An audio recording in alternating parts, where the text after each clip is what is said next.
Hi, Joe. Thanks very much for joining me on the podcast today. We always start with the same first question. So, what is the hardest change that's happened to you in your life? Morning, Gareth. Thanks for having me on.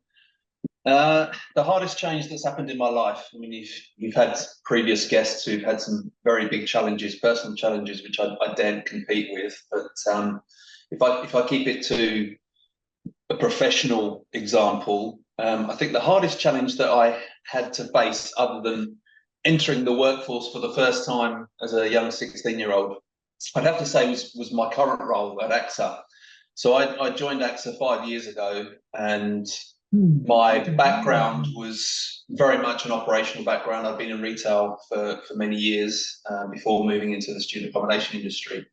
And moving from very operations-based business into an investment environment, I probably under-egged how much of a difference there was between the two environments. So it really took me 6 months to get my feet under the table, and I really did question myself in terms of, can I do this? Is this the right move for me? Have I made the best move for my career, or should I have stayed in what I know? And I'm happy to elaborate further on, but I think that's the biggest move for me, was the change from operational to investment management. So, what were the biggest differences that you sort of found when you moved on to the investment side? So I went into AXA, and even from the interview stage, I'd wondered why they'd want someone with my profile, very operations based, roll your sleeves up, get involved in turnarounds, right through to the granularity of P&Ls, etc. To then move into an investment environment where I was surrounded by super smart bods, very corporate, in ties at the time. It's relaxed since then, thankfully. But I felt very overwhelmed. It was almost like they were talking a different language. They were talking about IRRs and returns on investments and yields, which the kind of jargon that you never heard really in student accommodation unless you were in the investment side. I was purely operational and had a hand in the developments in terms of specification of product, etc., university noms agreements, those types of things.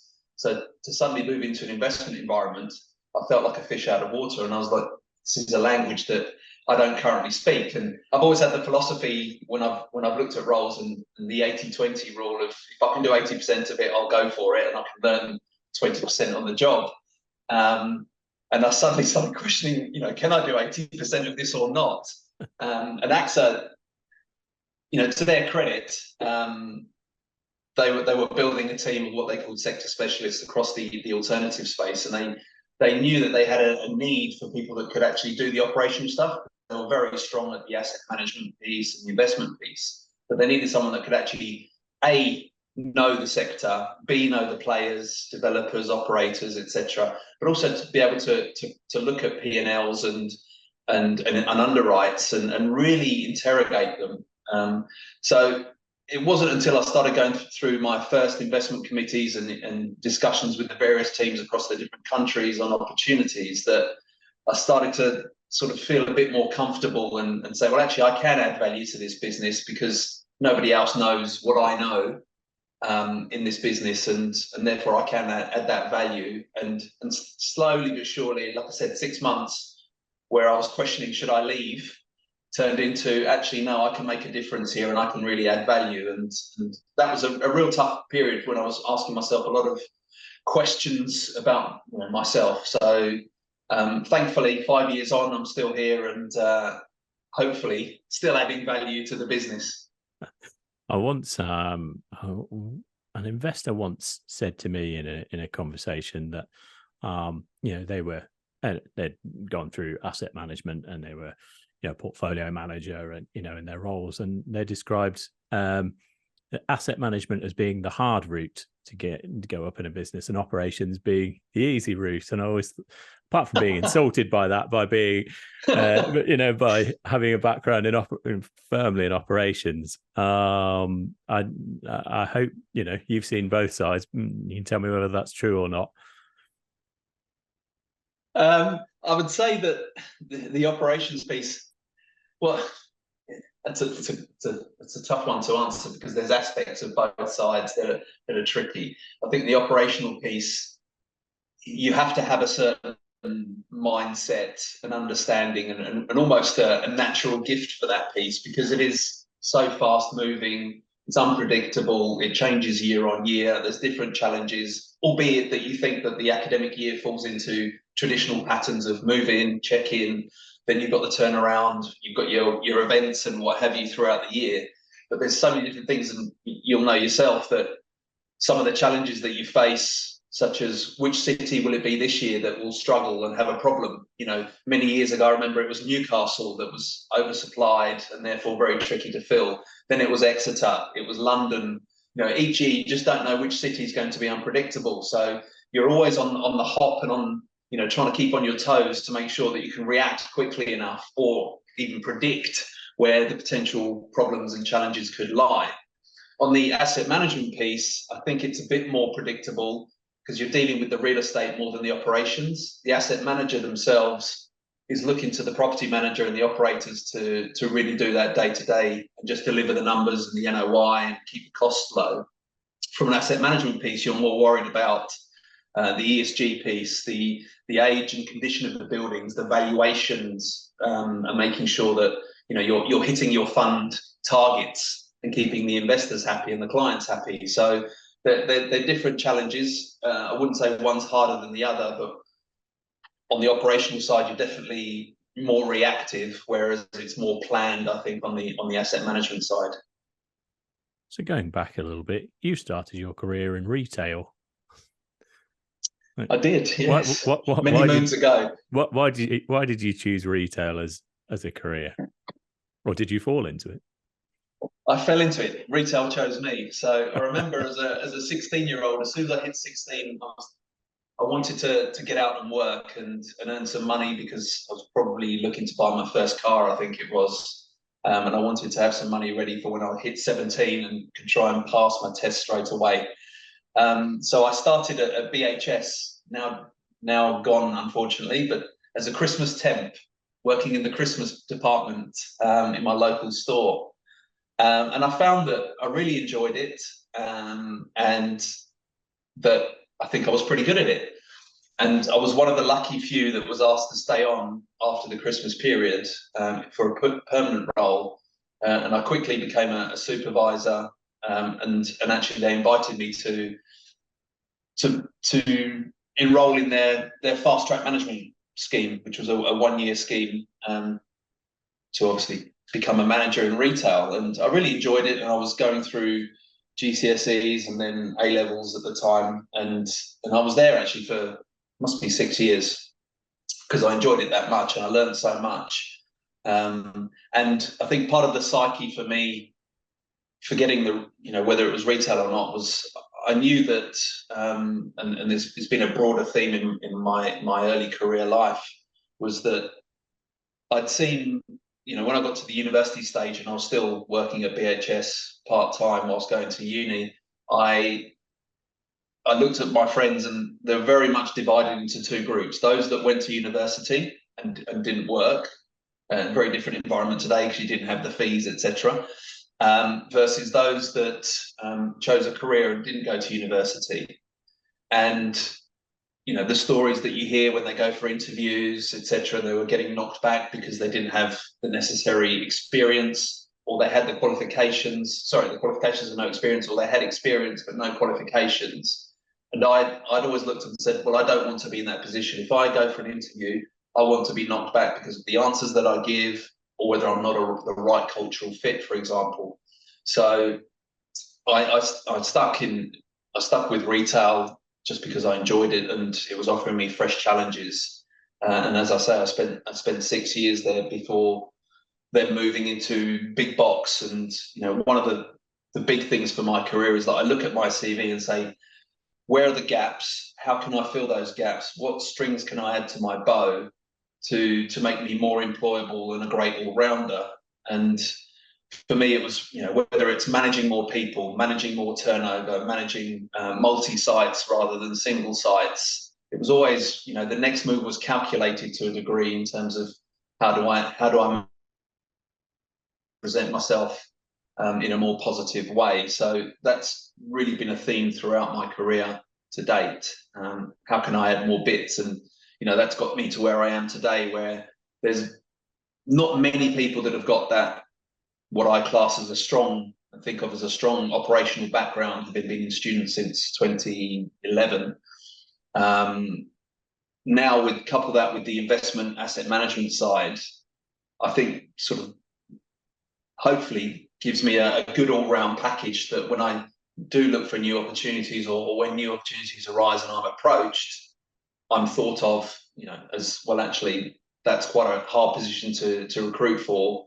This is the person that you need. And, you know, for me, it's just always about adding more and more experience, and like I said, turnover, people, and different parts to that CV to make it as strong as possible. So you talked about joining the student accommodation industry back in 2011, which, you know, I keep thinking that was a long time ago. I mean, it was only really 12 years ago, but and that makes me laugh. I always think of I joined student accommodation in 2014, and I always think of anything before then as the dark ages. But so 2011, you joined Unite. That, I imagine, student accommodation was a bit different to what it is now. What was it like back then, joining Unite at, you know, again, it sounds like a long time ago, but back in 2011? Well, you know, a bit like retail, when I first started out, I fell into student. It wasn't something I was looking for. I literally moved back, having been away and lived in Australia for 8 years, and working in a totally different industry, in the gaming industry, which actually got me into the property and real estate sector for the first time. And I'd moved back in the May and started sending my CV out. And a recruiter that I'd known prior to going to Australia, and who'd placed me in a couple of positions, instantly got in touch with me and said, "Is that the same Joe that we spoke to? You know, we've placed twice 8 years ago." And yes. And then before I knew it, he said, "Well, we've got this great role. You've got great skills in terms of what they're looking for from a, you know, they're looking." I'm sure you know this very well, that traditionally, you know, when you're recruiting for student accommodation, you would go to the hospitality sector, hotel sector, for those types of people with that type of experience. And I went for an interview and got through. And in the July, I started at Unite, which, you know, still is the number one in the UK in terms of number of beds, and, you know, big corporate based in Bristol, but with a London office. And I was part of a new team that was recruited because London wasn't really working as it should for them, and they've recruited 3 or 4 of us to really focus on that area, and bring it up to the standard of the rest of the business. And you know, I think if you compare student now to then, the principles are still the same. You've still got to fill the building, still got to keep the customers happy, the students happy, but the physical aspects of the buildings themselves have changed dramatically. I think pretty much most of the stock that was around there, apart from university stock, was all built to the same sort of standard, very much sort of middle of the road. You could argue, you know, doctor surgeries, when you walked into the reception area, very much white box environments. If you fast forward to today, you've got a real distinction between the premium end, the middle, and then the affordable end, and the services that go along with that. And, you know, the increased focus on well-being and mental health, etc. But also just the specification has come on a million miles, from the wooden or metal chairs that you would have had to sofas and cinema rooms and podcast rooms, as we were talking about earlier. You know, that was never a priority. It was just it was all about density, get as many rooms in as possible, tiny little common room, and then a reception desk that was sort of 4 foot high with someone's head popping over the top. It's very, very different now. Now it's, you know, student accommodation has become an extension of the university. It's part of that university experience. It's no longer just you need somewhere to sleep and to store your things. It's very much an education environment. You see more and more universities that are partnering with developers and operators to have a mixed classroom and place to stay and live buildings, which benefits both university and the students as well as the operators. So there's a lot more collaboration between universities and operators and assets. So it's just chalk and cheese, but obviously the basic principles of PBSA still live on. We still need to get bums in beds, or heads in beds, as they say. And you spent time at both Collegiate and GSA during, or what I describe as their formative years. Yes. And during incredible periods of change, and change is the theme of this podcast. So that must have been, during both roles, quite a fast-paced environment, I can imagine, as they were, increasing in operations and size. So, talk to me about that period as to, growing those businesses as you were part of. It was really interesting, and it touches on the theme I said earlier about looking at my CV and how can I improve myself in terms of experience and adding more strings to the bow. The move to Collegiate was driven mainly because it was a third-party operator, so it didn't own its own assets like Unite did. So you were exposed, the role that I had, you were exposed to different investors and different clients, which I'd not had before because it was purely operational at Unite, and very much it was the building and the staff and people within Unite. But very rarely, unless there was a tour of investors, did you really interact with them. With Collegiate, you're dealing with them off the bat straight away, and often smaller investors, so not the GICs and Blackstones of this world, but smaller independent investors and high net worth individuals who'd never been in the sector and didn't understand students. So they were relying on your knowledge and experience to guide them in terms of what's the right type of product, is the asset going to be in the right location, what's the price points, etc., and the room mix, studios versus clusters. So it was that opened up a whole new world for me. Eri, the CEO at the time, was fantastic for me in terms of almost acting as a mentor, and I learned so much from him. He'd broken away from CRM where he was previously and gone alone. And again, that was going into the more premium end of the market. So again, a product that I hadn't necessarily worked with at Unite at the time. And again, going through that whole finding the right suppliers, what's the right mix, how do we make sure that it's spec'd to be able to get the pricing and the rental levels that the investor is expecting. So that was a real journey, and they were going through a massive period of growth.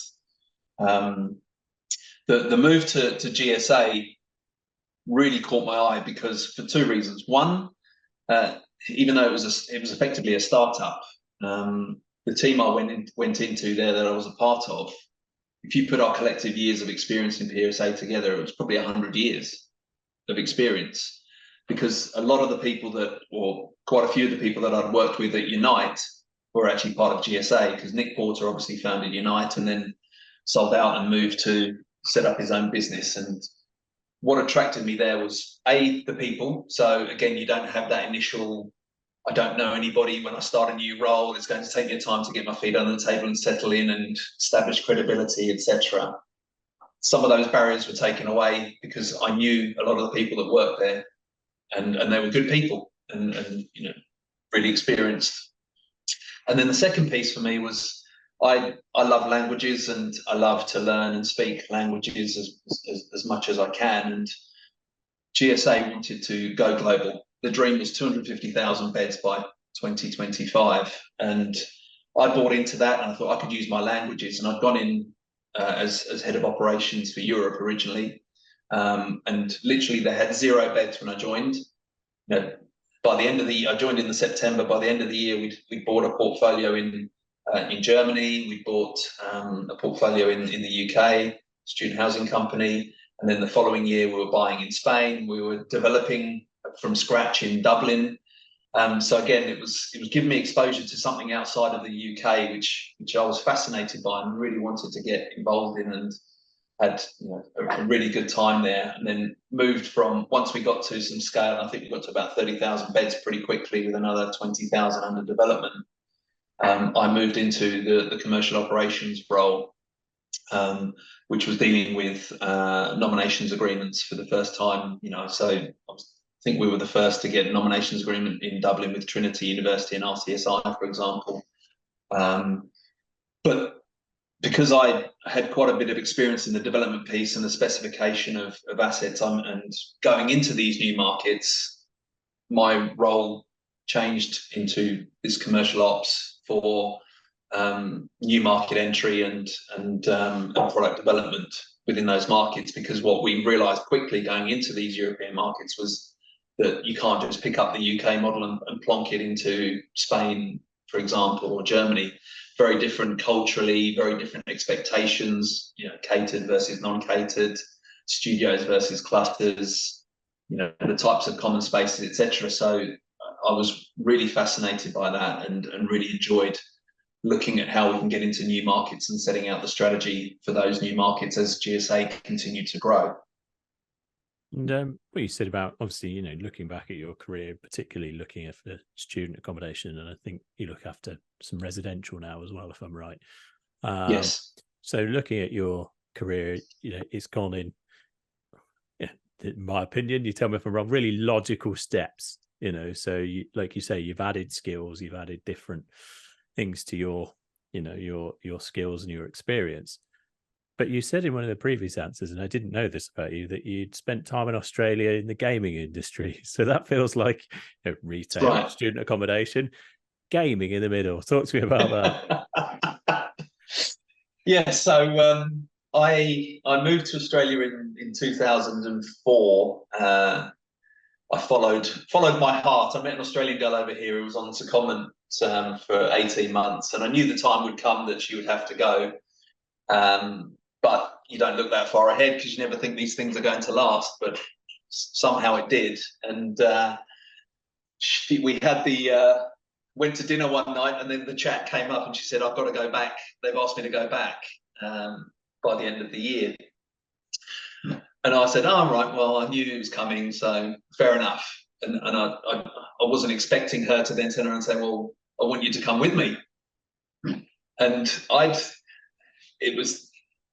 it's the strangest point in my life, because I'd always been quite methodical and not cautious, but I'd always think through decisions, a lot of decisions, when it came to career and life. I could be spontaneous in other areas, but certainly when it came to that, I was always quite pragmatic and wanted to think things through and make sure it was the right move. But when she asked me, literally a millisecond, I said yes. So either I must have really liked her or I really wanted to go to Australia. So I said yes, and then it was a whirlwind. At the time, I was working in retail, in FMCG, in fashion, really, department store for Morley's Group, Ely's in Wimbledon, and I'd been there a year and a half, I think, by the end of it, and gave my notice, and I think in the space of 5 months, I'd sold everything I had, cars, etc., and moved to Australia in the February. And when I first got there, there was no job, no nothing. It was just living with her parents until we found somewhere to rent. And I was looking for jobs. I was like, well, what can I do? Do I want to stay in retail or not? And I just started talking to some recruiters, and one contacted me and said, well, prior to that, my then girlfriend's dad worked in the plastics and packaging industry, and they made all types of, whether it was plastic bags to a big business in Australia, which was timber wrap. So it's a plastic covering that goes over the timber for the timber yards to then transport so it doesn't get wet. And they printed it and did all sorts. And I just got a job with them as a truck driver for the first 6 months, just delivering this plastic packaging to different parts of Victoria, because I was based in Melbourne. So it was great for me to sort of drive around and see all these different cities in a country that I'd never been to before. But then quickly, the MD, he must have seen me one day where a customer had come to the door and there was no one around, and I'd managed to sell him more than what he wanted, or something additional, or I can't remember exactly what it was. And he approached me and said, what's your background? And so I gave him my CV, and he said, oh, he goes, why are you driving a truck? And I was like, well, I needed something to pay the bills. And he gave me the role as sales and marketing manager straight away. And I was there for a good couple of years with them. And again, learning the product, but still had it was more the skill set from retail in terms of being able to sell and negotiate and understand that side of the business that really did me well. Plus, it got me into the marketing piece as well, which has helped me in later life. Slightly different because it was very much target driven, so I'd never sort of been in that real hardcore environment of we need to sell this and you'll get a bonus if you sell X amount. So quite a challenging environment, but again, it was paying a lot better than the truck driving was, and I could use some of the skills I had. So I did that for 2 years, and then I got approached by a recruiter who said that there's a role going for a gaming industry. It's called Tattersalls at the time, and it was focused on lotteries. And I said, what on earth could I be doing there? And they said, oh no, hear me out. And they talked through the whole spiel and said that it's effectively what they call a state manager. So you're looking after, I think it was, well, originally a few hundred stores. And I said, what am I going to be doing? Am I selling, or what's the deal here? And they said, no, the product is there. It's a lottery product. And for those that don't know, the lottery is a massive business in Australia. It's huge. And unlike here, where you see a lottery terminal in a supermarket or a convenience store, there you have dedicated stores that 90% of them, all they sell is lottery products. That's it. Some of them will be in post offices, etc., but it's the major part of their business. So you've got real estate, you've got branding. It's almost it is its own chain of stores. And I started there as a state manager, and effectively it was about trying to increase those sales to. It was a franchisee based system. So there was a training team that I had, and etc. And it was about how can we get people to spend more money on lottery as part of the disposable income that they had. And I was there for 5 years, and then after a couple of years, I moved into the retail ops manager role, which was the country-wide role. And that was where I got into real estate for the first time, because that's where you're looking at new sites and should we open one here? Will it cannibalize others? What's the impact that it will have? What's the median income for the area? What's their disposable income? The training department then fell under me, and the legal team from the franchising aspect. So, interviewing franchisees, making sure that they're the right fit for the business. And it really sort of started getting into real estate. And then it was, the marketing experience that I had came in handy, because then we went through a massive rebrand before I left, because there was a merger between some of the lottery companies across Australia. So that got me into the creative side of things and the rebranding, and there was shop fitting, etc., and refurbs of these stores to get them up to the new branding. So that exposed me to a whole new area. So I'm not sure, to answer your question, whether actually the gaming industry links into student at all, but certainly from a skill set perspective, it was adding more to what I've not done already, giving me that experience, which I think now, that's why I think I worked quite well in the student industry. If I think of GSA, I worked very closely with the development team there to spec out the product in Dublin, for example, because that was ground up development. There was nothing you could buy. It just didn't exist. So therefore, in terms of the whole branding piece, GSA was a startup. We had a brand that was called Uninest at the time. Launching that, what was right from the colours to the fonts to the signs on the building, etc., and the web pages and all that marketing good stuff. So I think I was able to draw on a lot of experiences from the past to then feed into the current role, and hopefully that's progressively got me to where I am today. So talking about where you are today, so talk to me about your current role and what that involves. So my current role at AXA is a really interesting role. Like I said previously, that they were recruiting for a team of what they called sector specialists in the alternative space. So AXA's huge investment asset management business, and they were very successful. But they felt that they were very underweight in the alternative space. And when I say alternatives, I mean hotels, logistics, student, healthcare, those types of industries. And what they didn't have was they had very smart people. I was surrounded by smart people who could do the investment piece and pick out real estate and invest in it and hopefully get the returns that the clients want and the investors want. They needed the operational piece because they realized that real estate was becoming more operational. And they didn't have those types of people. If you think of people that you traditionally recruit for in investment and asset management, it was very much, they might come from a JLL or a CBRE, RICS qualified, MRICS. I didn't have any of that. And that sort of partly why it sort of piqued my interest a little bit in terms of, why would they want someone with my background?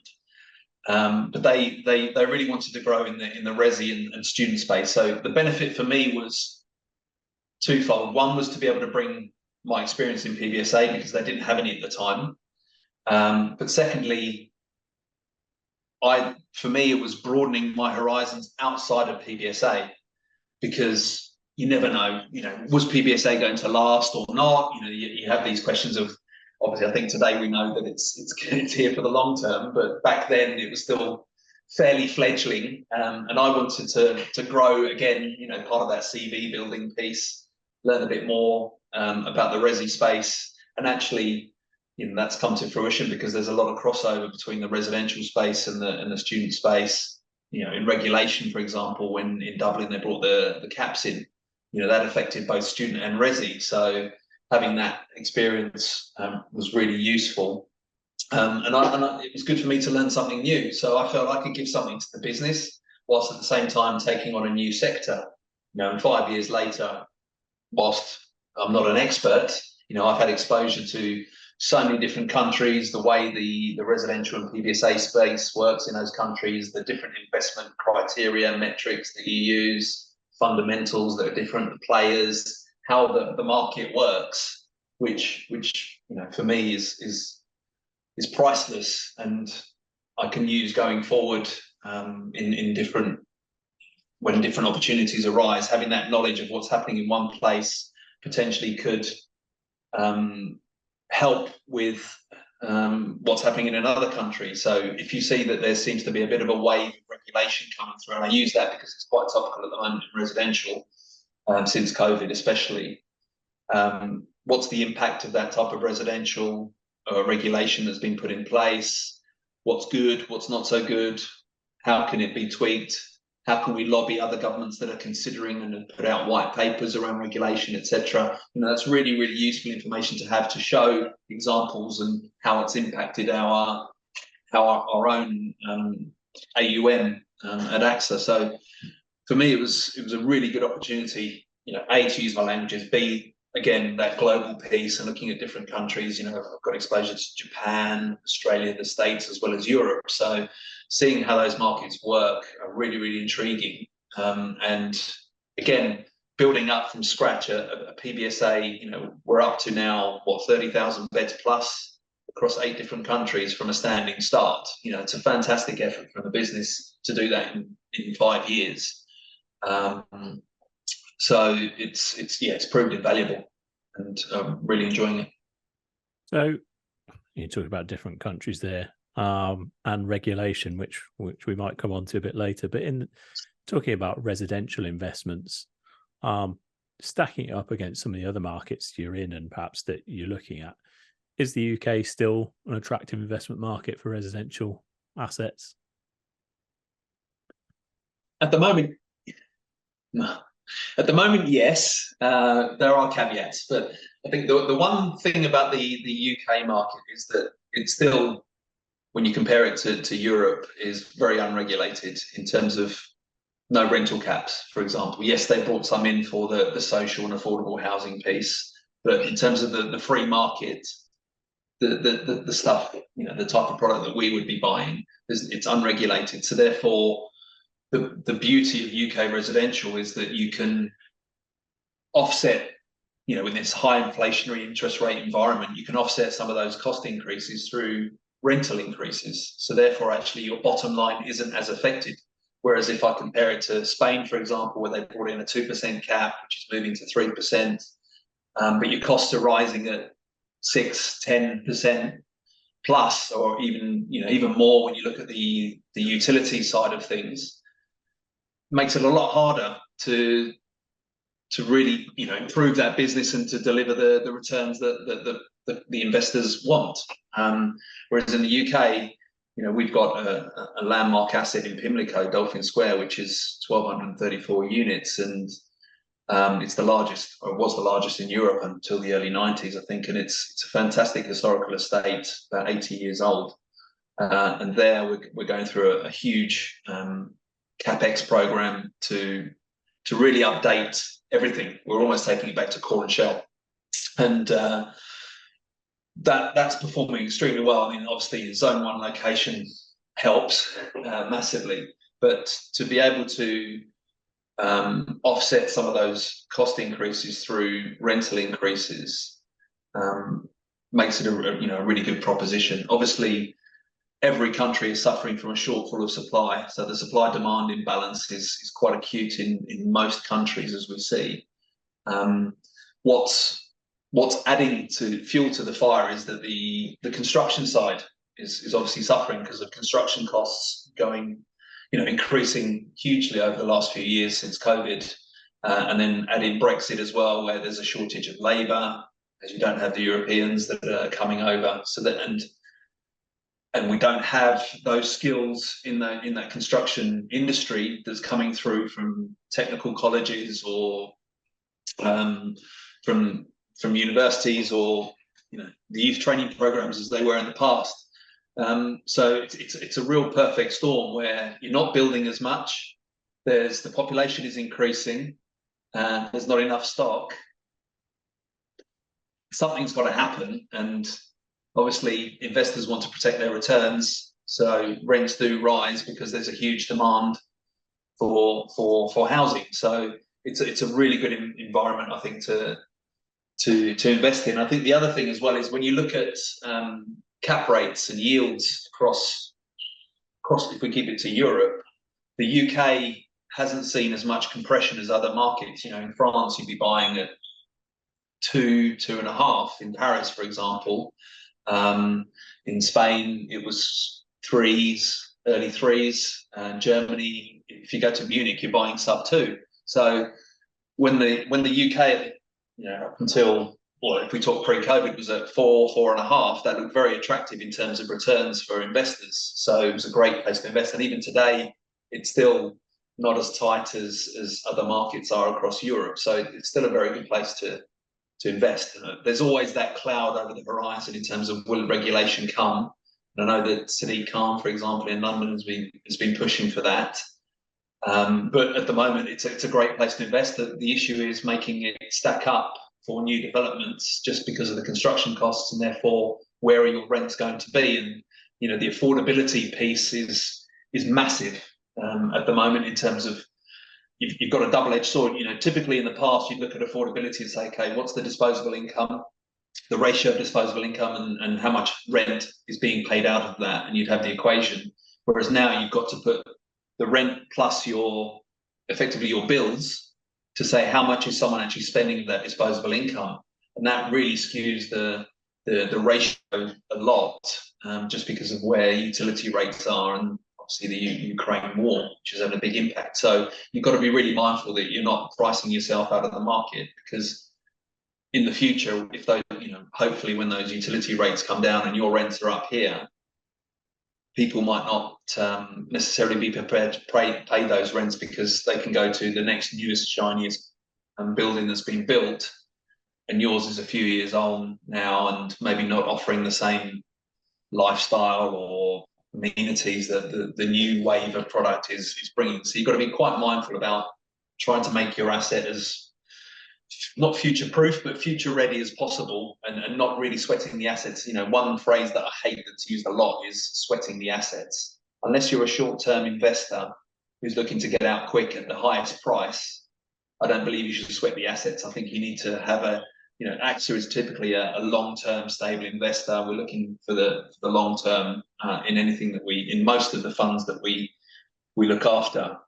And therefore it's about that stability of income growth over time rather than a quick win, which is not sustainable. So for us, that affordability piece is key, because it's becoming more and more expensive, as we know, everywhere in life, from food through to utilities. So we need to be really mindful of that and making sure that we're not aiming at the premium end. And typically, if I look at our portfolio now, we've got 22 billion euro of residential across the globe, and I would say that maybe 5% of that sits in the premium end, maybe 25% is at the affordable end, and we're focusing more and more on that now, and then the rest is the balance is in the middle.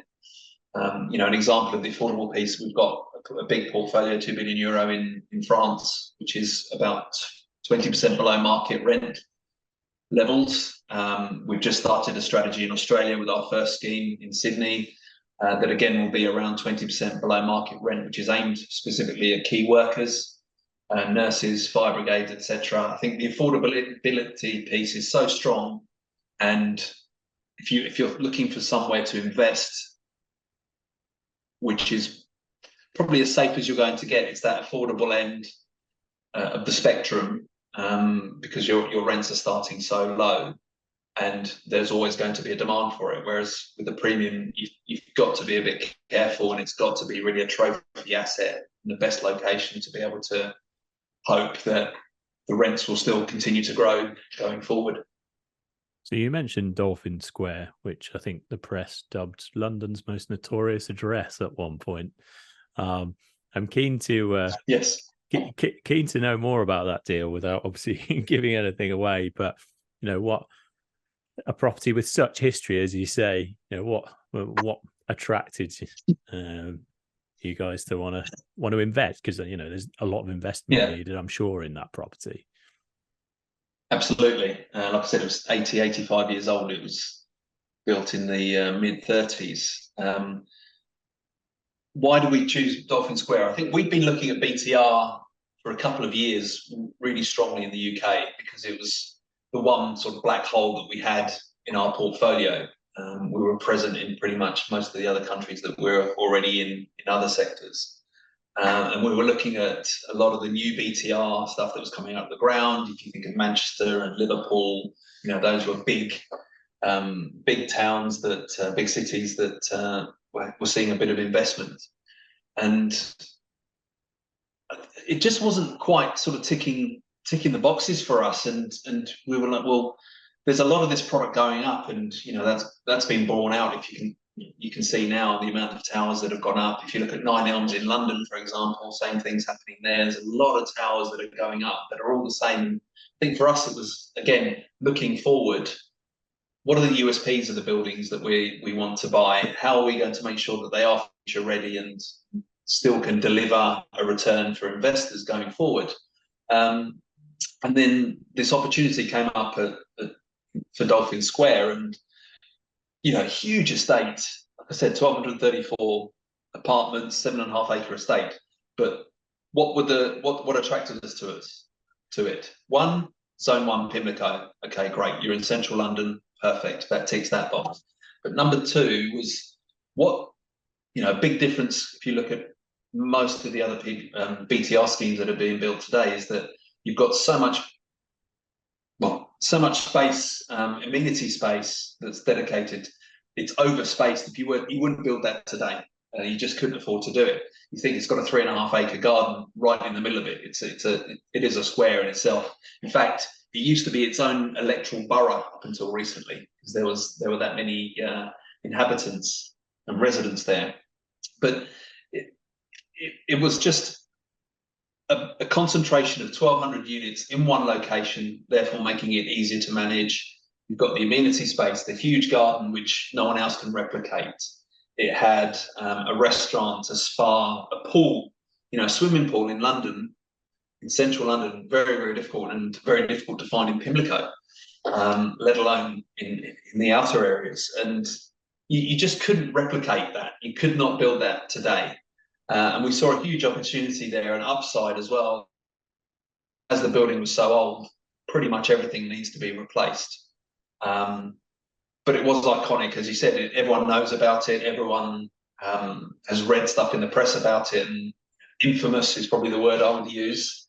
It's the mix of residents that live there is quite eclectic. It goes right, it's 25% student, for example, in the tenants, because we've got a lot of studios, and it's such a great location right on the Victoria line, close to Victoria and Pimlico itself.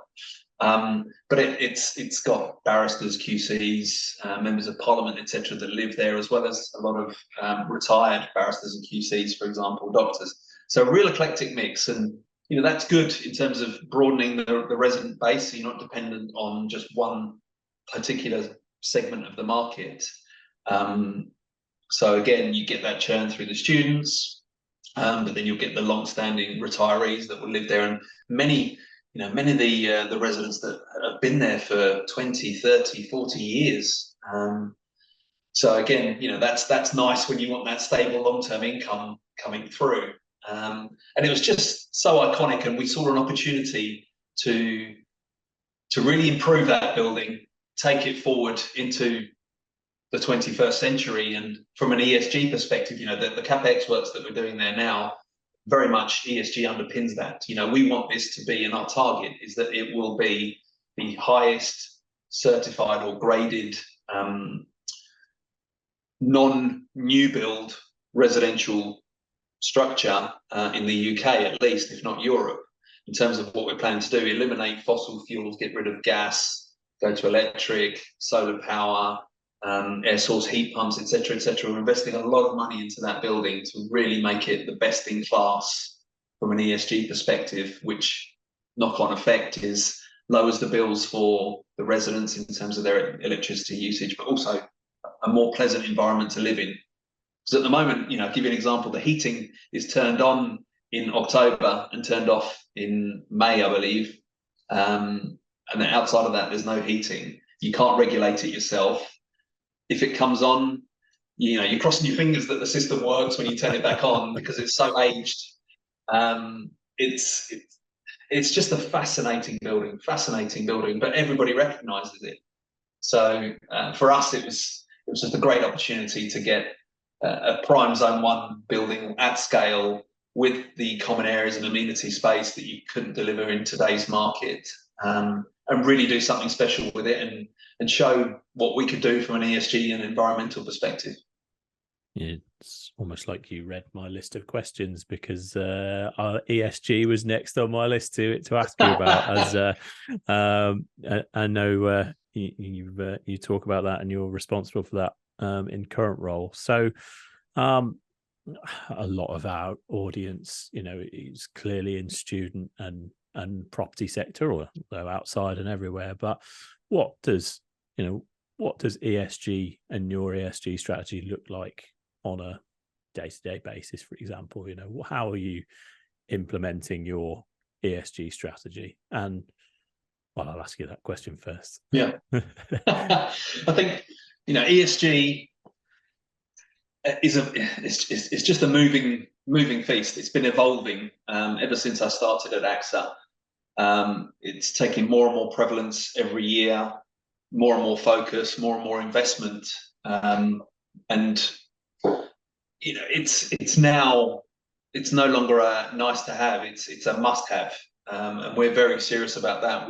We've signed up to the Paris Agreement. We've been through a process of looking at our entire stock, our entire portfolio across all sectors, assessing them for how green they are, and what works would be needed to get them to a higher EPC level, for example, lose our reliance on gas and fossil fuels. We've been mapping CREM pathways for our assets to see when they become stranded. So that's at what point in the future, when the 1.5 degree target on that graph starts to, as you're dropping, how far down the line, when do you actually meet that, and what actions can you take to prolong that asset from being obsolete and stranded, and what are the interventions, and when can you do those to obviously improve the performance and the energy consumption and the greenness of that building. So it's a huge task for our asset management teams in general, looking at our portfolios and really putting into buckets in terms of, okay, next year we need to do X number of assets, and these are the works that we need to do to those to get them from a D to a B, for example. We really want to get all of our stock to a B. That's the target, a minimum of a B. Fortunately, we don't have, apart from a lot of some stock in Switzerland that's from the 1930s and 40s in the residential space, which is might be F and G, which we're progressively getting around to upgrading. A lot of the stock that we have sort of sits around that D or better, depending on when we bought it. So a lot of the focus is going in on those, right from the basics of LEDs, making sure that everything's on an LED. Is everything double glazed or triple glazed if you're in the Nordics, for example? Looking at roofs, making sure that they're properly insulated. Obviously, the heating systems are a key piece of that. But we're exploring air source heat pumps, ground source heat pumps. We've gone through and assessed our residential portfolio, as well as others, offices included, for PV, and the possibility of getting photovoltaic onto roofs or onto the sides of buildings. And really, there's such a huge focus. We've got a huge ESG team internally that's forever looking at what's coming out. We've got special divisions of AXA which are looking at new types of technologies that are coming up, and we're investing in them early on as almost angel investors to really progress. There's a business that we've invested in recently that's come up with a new way or a new type of insulation, which is biodegradable. The way it's sourced from cradle to cradle, as they call it, is all organic.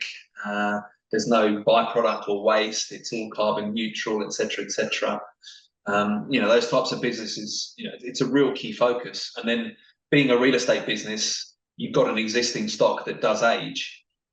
One of the big things is how can you improve, and a bit like Dolphin Square example I gave earlier, but how do you improve the existing buildings? And now, especially when embodied carbon is now one of the metrics, roll back 3 years, probably not many people knew what embodied carbon was. They were looking at CO2 emissions, but embodied carbon wasn't really on anyone's lips. It is today, and now you've got that real decision to make in terms of, do you knock down to build new, which is more efficient, versus the embodied carbon of knocking, that you're effectively creating or emitting by knocking down these buildings and building new, versus trying to make existing structures as efficient as possible, but then potentially you're limiting how high you can go in terms of EPC grading. So it's a minefield at the moment, which everybody's facing. But it's the right thing to do, and certainly, we've gone full force behind it. Not so long ago, the management board have announced that their KPIs. There's a lot of KPIs that they've introduced now, which are around ESG, which filter through to all of us in the business. So it's a serious thing. It's not just a tick box exercise and trying to get the certifications. It's really about and it feeds back to that piece of, we're long-term investors. We don't generally sell a lot. We acquire and keep for the long term. Well, you can only do that if you've got stock that's good enough to last that long term and not become obsolete or stranded, as I say. Is there any countries that are getting their legislation right better than others? You work in a number, around ESG and in, or is it just a race that everybody's involved in and just going at their own pace? Are there certain markets or certain governments that are doing something that perhaps we in the UK could learn from, or could they learn from us, perhaps? Well, interesting you say, everyone goes at their own pace. You can go at your own pace, but the targets are the same for those that have signed up to the Paris Agreement, for example. The deadline is the deadline. Now, what's interesting, and we're starting to see in countries, and use France as an example, is that they're actually hurrying things along. So just recently, they brought in, if I think of the residential sector specifically, residential and student, they brought in a new legislation that basically says that I think it's from 2024, anything that's an EPC E or below will not be able to be rented until you perform whatever works are required to get it up to that E level, well, the D ideally. But then they've set targets. So I think it's in 2 years time, 2 years after that, then it becomes a D, and then by 2030-ish, it becomes a C. So you're being forced into making action. So I think it's not so much the bigger investors such as us that are feeling the pressure, even though we are.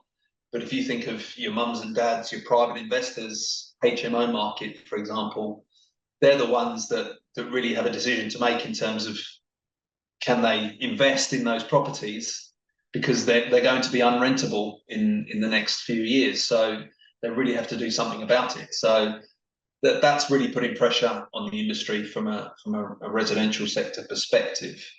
But then there's others that are going further. You're seeing more and more now or hearing more and more about passive house, for example, which has been used a lot in the Nordics and in Germany. We're starting to see it creep in now into the UK. You'll see, you'll read in the press that the first passive house student schemes are opening up, so we're starting to see more and more investors and operators actually using ESG as a differentiator and as a USP.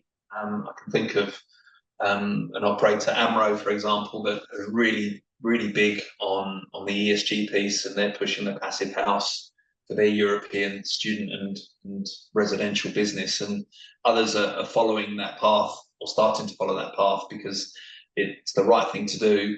It's a differentiator when you're looking for capital to invest in your business or in your product, to buy your product.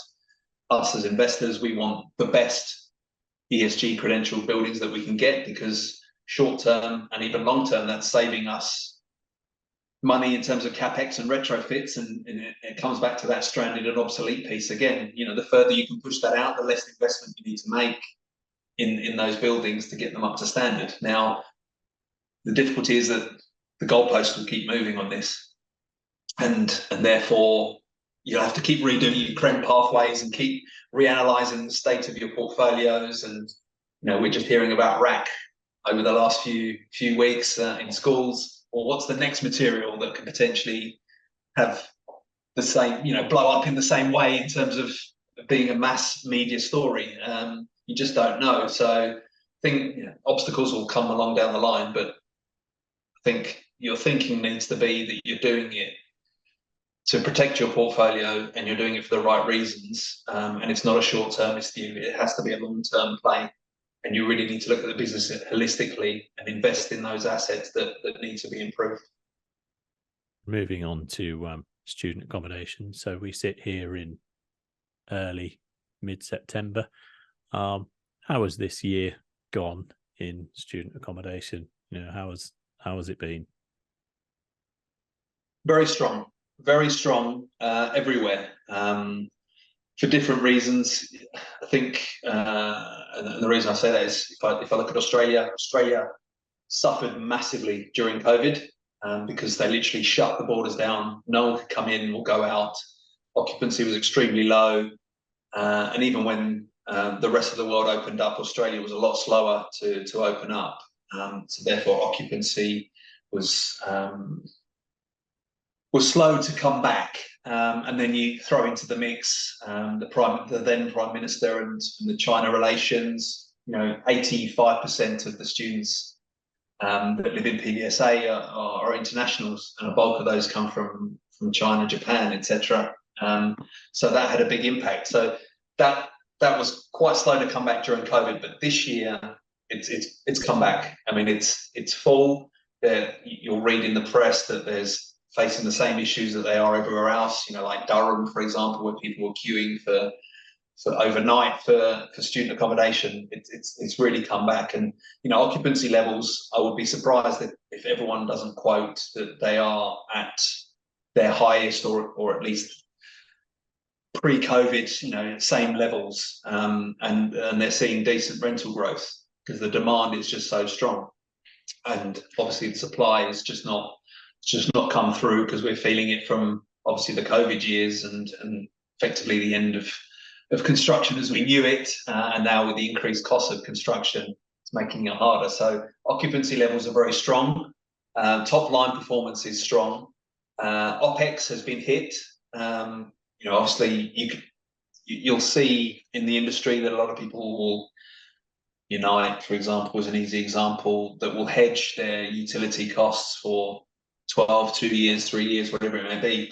Well, a bit like now when we're looking at financing and interest rates, and a lot of investors or developers have been financing, and suddenly those financing need to be refinanced effectively, and the rates are now jumped from 2% to 6%. It's the same with utilities, and you're suddenly seeing that what you were getting a very good deal before, suddenly we're seeing 50, 100% increases in utility costs. And then the question then is, how do you absorb that? How long do you hedge for, hoping that the rates will come back down? How much can you put into the rents? How much can you take on board yourself? And that plays in again with CapEx works and ESG works, in terms of how can you reduce your overall consumption to not be as reliant and not be as affected. So I think the OPEX side has been hit, certainly in utilities, and staffing as well, because again, Brexit has had an impact. We're not seeing as many people, it's very well documented in terms of the hospitality industry post-COVID was suffering. Well, where were student accommodation providers drawing from? A lot of them came from the hotel and restaurant businesses and hospitality sector. And again, if that's drying up, it's putting pressure on salaries, and we've seen that there's been some decent wage growth across the country. Obviously, couple that with the London living wage that's increased as well. So you're getting a lot of pressure on the OPEX side, but thankfully, the rents are holding up, and the occupancy is very, very high to counterbalance that, and that's also having an impact on valuations, which are keeping flat. And the good thing about student, in my view, is that from an investable asset class, when you look at where the yields are now and how much they've gone out since COVID versus other sectors, from my perspective, PBSA has been the least hit, and it looks very, very attractive because you have the least regulation. You can pass on a lot of the costs through the rental increases. You've got the demand supply imbalance, and like I said, with the less rental regulation in place, other than Dublin, it looks like a very, very investable asset class at the moment. The issue is stock in construction and finding. And obviously, you want to keep rents as affordable for students as you can. Exactly. How do you stack that up? Because clearly, I'll give my opinion. We were talking about student accommodation going back 12 years. I think the investment in the sector has clearly been a good thing. The conditions students now live in are far superior to in most cases, as what they did back then. And we want to see that improvement throughout the sector, in the stock, in making them more sustainable and everything else. But that obviously comes at a cost. Capital costs money, and investing in these assets costs money. how do you stack that up against keeping rents fair? And how does that work in practical terms?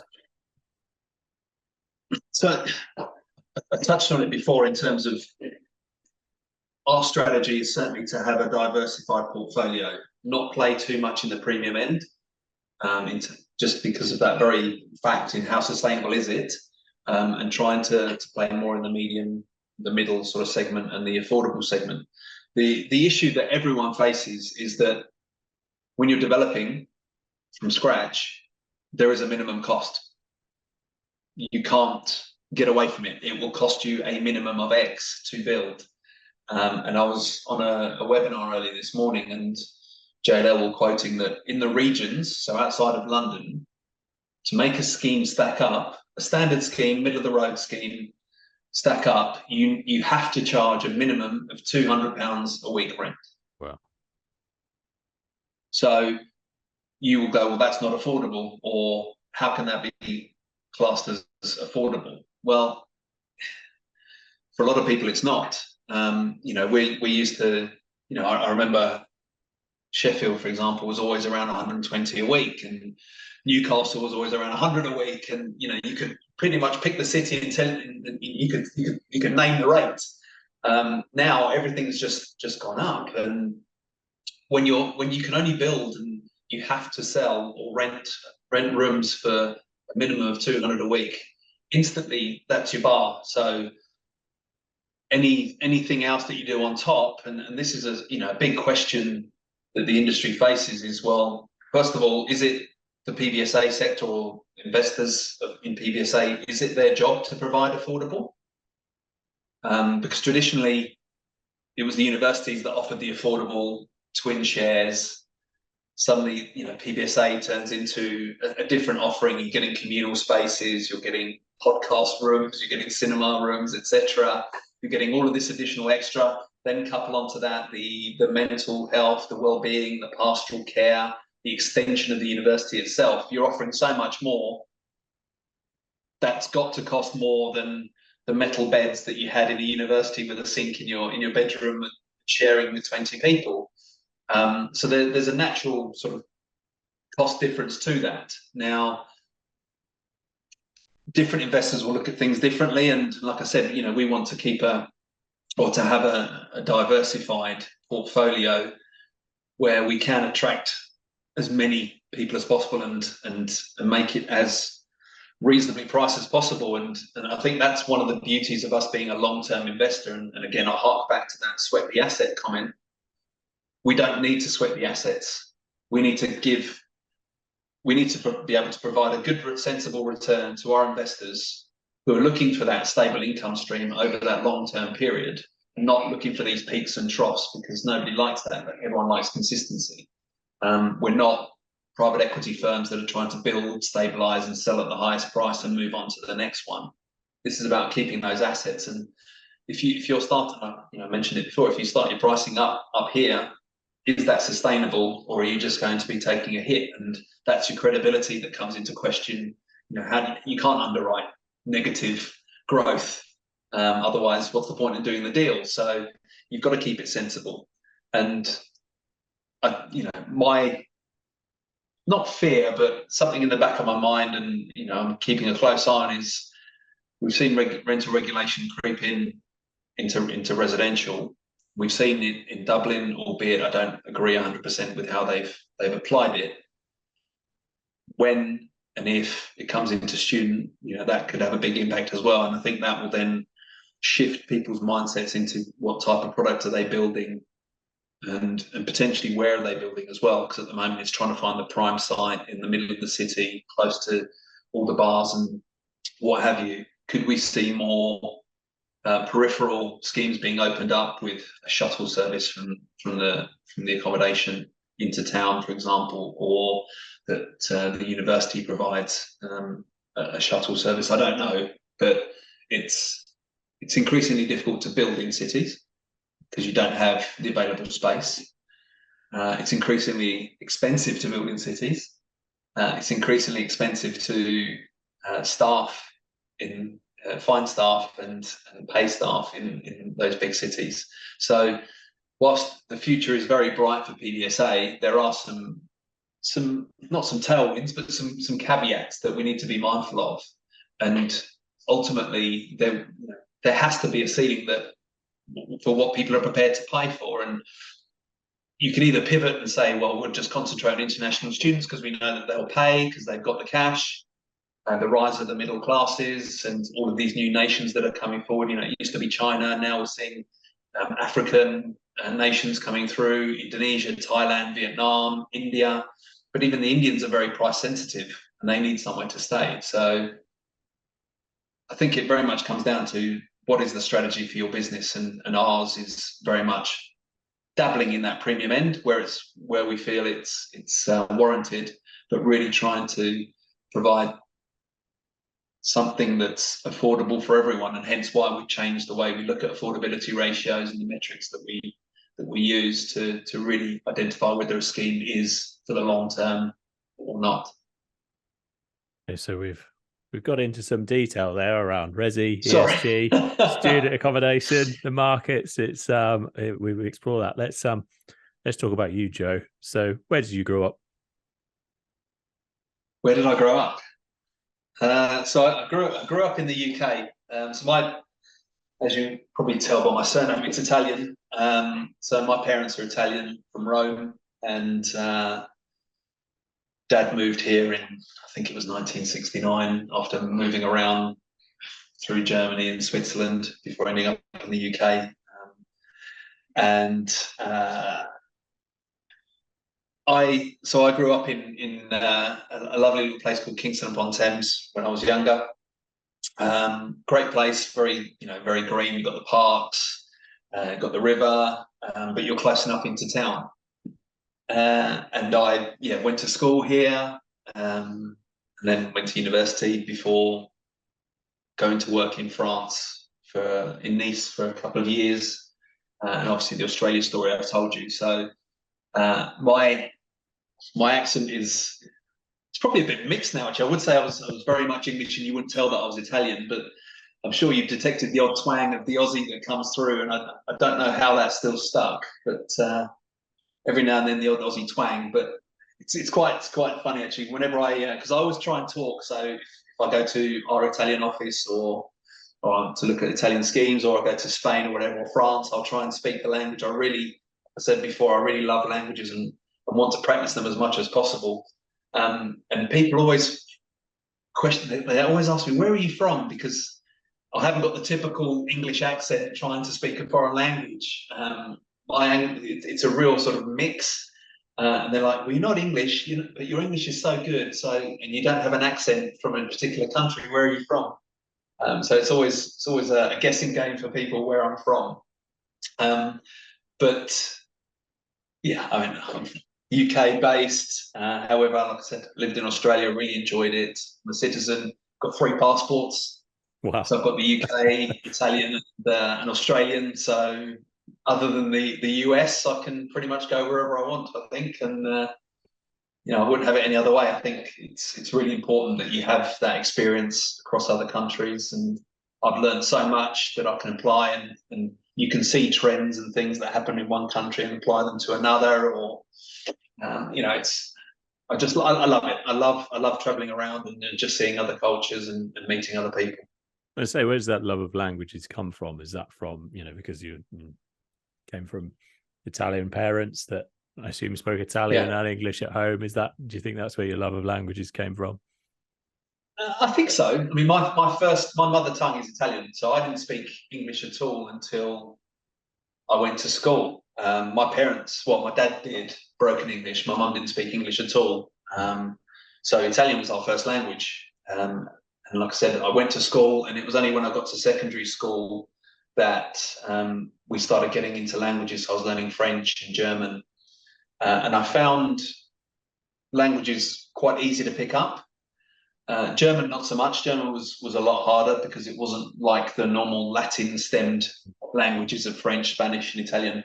And I'd heard my mum speaking Spanish, and she'd never learnt it at school, but she picked it up herself through her friends talking. And And I do the same. I sort of, my ear picks it up. So whilst, I'm not fluent in Spanish by any means, but I can get the gist of, well, I can do more than get the gist of things. But I think having that Italian stem helped me to learn French and Spanish and pick up things a lot quicker. Plus, obviously I did it at school and then at university. I did international business and languages. I lived in France, and that was eye-opening, because I was getting pretty good grades in French at uni and at school. And it wasn't until I went to France, and I lived in Nice, which I thoroughly recommend to anyone to live. It's a fantastic place. And it wasn't until I got there and I started speaking French, and all confident and cocky, and going, I know, I was 20, 21, 22 at the time, and everyone saying to me, "How are you talking?" The French people were saying, "How are you talking?" I said, "Well, I'm talking French," and they're like, "No, you're literally talking textbook French. Nobody speaks like that." So throughout my time there, I had to unlearn almost everything I'd learned to then pick up how actually people do talk, and it's not just reading a word out of a textbook, that type of thing. And there's nothing better for you than actually immersing yourself and living in that country and learning that language and talking to people where you really pick it up. And I just really enjoy languages, and I regret that I haven't, I'd love to learn something like Japanese or Mandarin, but I'm sure I'd find those extremely difficult because they're just not from the Latin stem. But I've just always loved them, and I'll always try and speak, even if it's terrible. I'll always try and say a few words in whoever I'm talking to's language.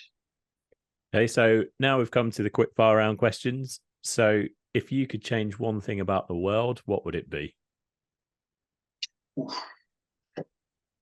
Other than world peace, I would say from a professional perspective, I would encourage employers who are recruiting for roles to just step out of their traditional field of view.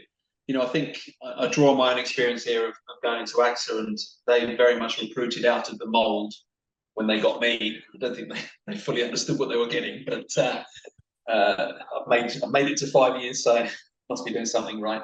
But I think, I mentioned before that traditionally in PBSA, for example, you recruit from hospitality. Well, I think we should, in today's day and age, I think we should be looking outside of that, because everyone can bring something different to the business. And my own experience is testament to that I can bring something different to an organisation that others wouldn't have had experience to. And I think that applies to everywhere. And I think don't just pigeonhole people and look for a certain type or characteristic or what have you. I think be more open in terms of your recruitment and get these wide, diverse cultural experiences, personal experiences, career experiences. I think it's even more pertinent now with everything that's going on in the diversity and inclusion piece. It really taps into that. And I think from an employer perspective, just open that field of view to a wider pool of talent that's out there that might not necessarily on paper have the skills that you want. I always use the example that one of my friends always uses. I did a geography degree, and now I'm doing quantum physics in a lab somewhere. It could be more far removed, but it's not always what's on the paper and what you've studied at university that's the most pertinent. It's the skills you've learned along the way, the experience that you can bring. So I think that's my takeaway. Okay, and what advice would you give to someone who wants to change their direction but doesn't know where to start? I think, firstly, you've got to ask yourself the question of, what do you enjoy doing? What is your skill set, and how can those skills be applied to the industry or role that you're targeting and want to transition into? Then, do you need additional training or education? But one thing that I've found really useful, and I've been on the receiving end as well as on the giving end, is having a mentor or mentors. I've kept in touch with a lot of old colleagues and bosses that I've worked with in the past who I've learned a hell of a lot from, who've opened my eyes to different things along my career. And if you look on my LinkedIn, you'll see that I've got over 1,000, 1,500 connections. I think networking is so important. Speaking to people in that industry that you're looking to get into, picking their brains, getting in a mentoring program. I'm on the ULI Young Leaders or Mentor program. I've been for 4 years, where I mentor different groups each year of people from different parts of the sector and the real estate industry that I may not have experience in, such as in credit, for example, and the banking side or the finance side. But I'm a firm believer that, pass it on effectively. I've had some really good as well as some not so good managers in the past and colleagues, and you learn from both. But if you can impart that and if you can find yourself a mentor or mentors, really use them. Ask them the questions: how do I get into this sector that I'm really interested in? What do I need? How can I make myself more attractive or marketable? And again, that ties in with my previous answer in terms of recruiters and businesses opening their eyes a bit, casting their nets a bit wider. So ask yourself why you want to do it, what your skill sets is, do you need additional help in terms of training professionally, professional trainer education, and talk to people. Find a mentor, talk to other colleagues, other people in the industry, go to events and mingle and talk to people that you've never spoken to before, but they're in that industry, and just really pick their brains. And you'll find that most people are happy to talk to you. And if you're really lucky, then some of them will actually dedicate some of their time to give you an hour or so to have a chat through and talk to you about the industry that you're looking to get into. I think that's great advice. And finally, if you were to recommend a guest for me to speak to on the podcast, who would it be? I think Kevin's given you the longest list of all, so I don't know who's left on the list to talk to. I'd have to think. Well, who would I pick? Let me pick Eri from Collegiate. I think he would be very interesting. He's moved from that third party UK into Europe. Really nice guy. Will have lots of good stories to tell you about PBSA. I think he'd be an interesting character to talk to. I think on the operational side, James Brandt from CRM Students would be a good one to talk to. He's a really good guy as well. And if you want to touch on the development and new markets piece, then maybe Aaron Bailey from GSA would be a good one to talk to as well. He's seen quite a bit, and he was at Unite many moons ago as well. I'm sure you know that the student industry is quite incestuous, and everyone knows everyone, and everyone moves around. They would probably be my best, and then I'd second Kevin's recommendation of Paddy Allen as well from Colliers. He's a great guy and knows his stuff. Well, hopefully, and Paddy's joining me very soon on an episode. But yeah, we'll certainly reach out to the others and try and get some more episodes recorded. Joe, I mean, we'd never actually met before recording this episode after you were nominated by Kevin. I've really enjoyed today's conversation. I think getting your take on both Resi and PBSA from, there's not many people that have done a summer turnaround and then head up a massive Resi and student portfolio in the same career. You either go down one path or the other. So I think your perspective on the industry is quite unique. So hopefully, and also, advice about filling the gaps in your CV, I think is really great practical advice for people to look at themselves and look at where they're perhaps missing some things and work on those or find roles. So I've really enjoyed it. Thanks very much. My pleasure. Thanks for having me. Really appreciate it.